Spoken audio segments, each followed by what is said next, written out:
We want to give you a warning that this next video may be difficult to watch. The state attorney general's office has released body cam video from police officers who shot a man during a confrontational traffic stop in Calais in early June. The video shows the shooting from multiple angles. Police say they had pulled over Abinati White.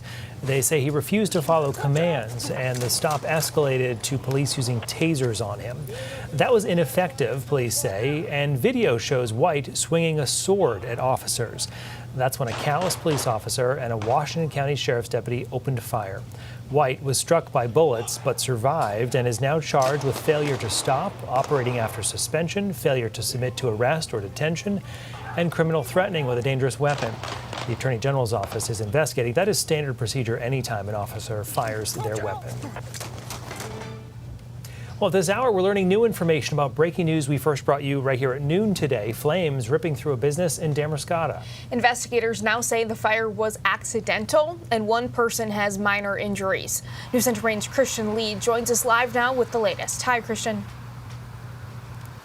Hi, Brian and Sam. Yeah, I'm in front of the Chassis Marine Company in Damariscotta, where an explosion earlier today led to a fire. You can see some of that damage on that building. You can see the top is very burned. Now, you should be looking at a video of what the scene earlier today looked like. Crews were paged shortly after 10, and they arrived within 10 minutes to the boat repair facility. They said that the fire was contained around noon, and by now the crews have left the scene. The owner was in the building at the time and suffered minor injuries. He has been treated and released at Maine Health Miles Memorial Hospital, and we spoke to someone who was working nearby, and she recounts her experience. I ran out, I took some pictures, some video, and the flames just engulfed the whole building. It was really scary. And I had no idea at the time that the owner of this building owned that and was in there, but I heard they took him away in an ambulance and he's okay. Now, investigators are still narrowing down what the cause of this fire was. They say that there was some grinding going on earlier, which could have led to a spark that caused the fire. They also say that lithium batteries were present.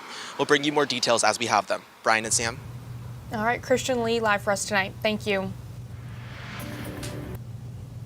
Republican Bobby Charles spent this week of his campaign for governor focused on addiction, recovery, and homelessness services here in Maine. So Charles says Maine is currently on the wrong track and that if he is elected governor, he would talk about this issue weekly.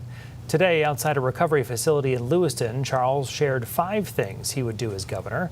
Issue executive orders immediately prioritizing addiction services, secure federal funding to support treatment expansions, increase public-private partnerships for resources to increase efficiency, increase residential treatment programs, and work bipartisanly to tackle the issue.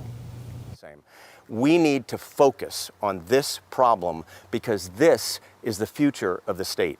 These are our kids, and every single one of them, to quote again from Ralph Waldo Emerson, every single life is an empire. Every single one of these kids is an empire. We can't lose a single one.